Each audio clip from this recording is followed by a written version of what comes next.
Waiter! Yes, sir. Coming po. Tawag mo sa akin? Sir po. Bulag ka ba? Ang ganda-ganda ko?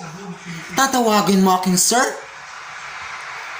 Let me educate you.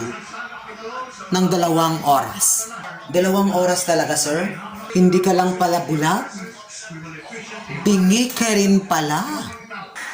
Sir, una sir sa lahat, wala kayong karapatan na patayuin ako dito sa loob ng 2 oras. Pangalawa, sir. Pangalawa, makinig po kayo. Nararapat lamang po, sir, na tawagin kayong sir.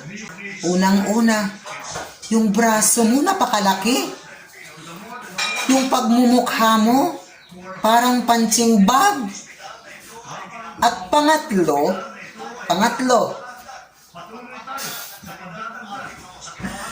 yung pagsuot mo, sir, ng pambabaing damit, hindi bagay sa'yo.